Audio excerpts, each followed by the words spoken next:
So when you think of Budweiser, I want you to fall in love with our yeast. Fall in love with our yeast because the yeast is literally leading the way for that particular brand.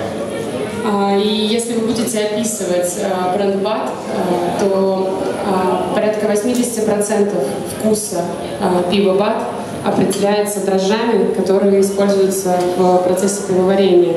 Это отличает его от других сортов пива, таких как, например, Stout и известный всем вам Stout Guinness. Это такой сорт пива, у которого большая часть вкуса определяется теми ингредиентами, которые добавляются при приготовлении, при варке пива. А вот в пиве Bud большая часть вкуса зависит именно от используемых дрожжей. And if you compare it to other beverages on the market, wine is ingredient driven, okay? Vodka is fermentation driven. So Budweiser as a beer is similar to vodka as a beverage. The flavor in vodka is coming from the yeast.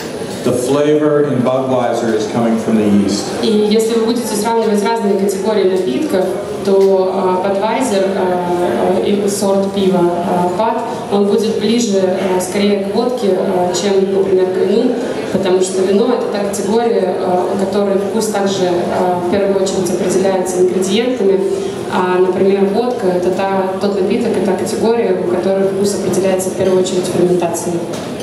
So the one thing I like to do at the start of my presentations, I call a bottle a tank of beer. This is like at the brewery, we have tanks of beer. This is your tank of beer. This is your tank of beer that you're taking home, and I'm going to show you how you fill the last tank. И прежде чем я начну свою презентацию, я очень люблю показывать один эксперимент. И сейчас хочу показать вам вот эту бутылку пива Bud. Каждый раз, когда я смотрю на бутылку, я представляю и думаю о ней как о целом чайне, танке пива. Так вот, представьте, что это то пиво, которое вы несете домой, и сейчас я покажу, что происходит, когда вы его пьете. So let me ask you a question. How many of you honestly in the room drink beer directly from the bottle? Directly from the bottle. И сейчас я хотела бы задать вам вопрос. Скажите, пожалуйста, честно, сколько из вас пьют пиво непосредственно из бутылки? So some of you do, and around the world it's very true. A lot of people, especially in the United States, a lot of people are drinking from the bottle, but it's wrong. It's wrong to drink beer from the bottle. Beer wants to be in a glass, so I'm going to do a demonstration to show you why you always want to pour your Budweiser or any beer you drink into a glass.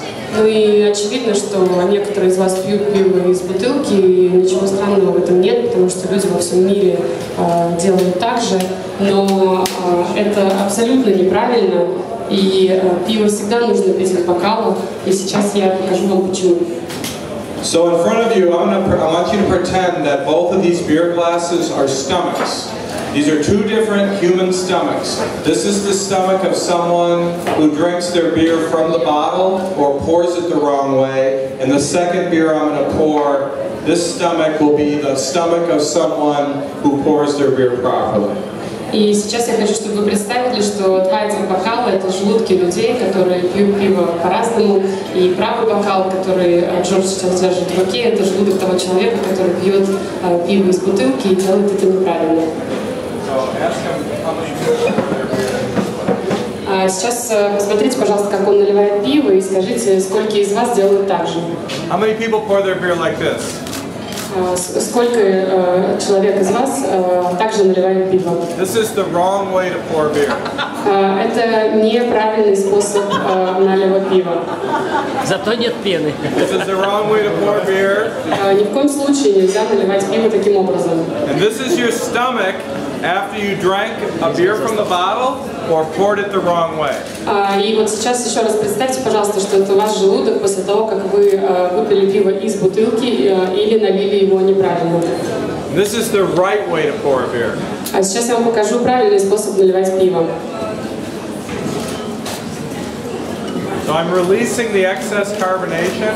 Наливая пиво таким образом, вы позволяете СО2 выйти, излишнему СО2 выйти из пива. And foam is about 25% beer. И пенка в реальности составляет порядка 25% пива.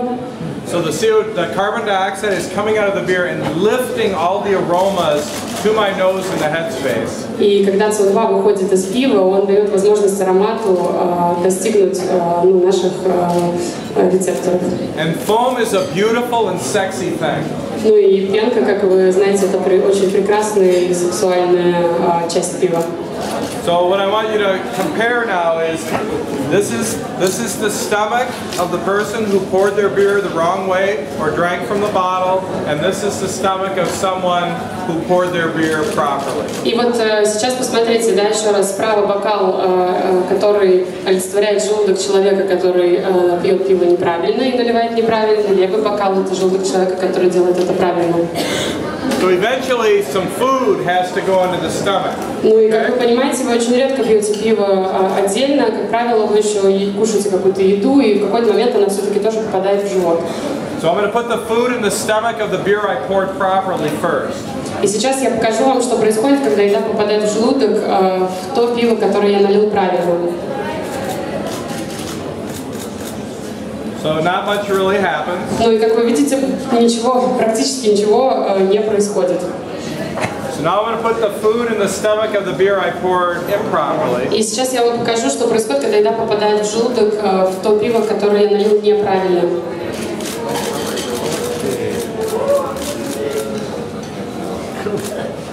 So when you drink your beer from the bottle or pour it the wrong way, you are swallowing huge amounts of carbon dioxide, and you are getting filled with carbon dioxide, and people around the world will say, I don't drink beer because it makes me feel bloated.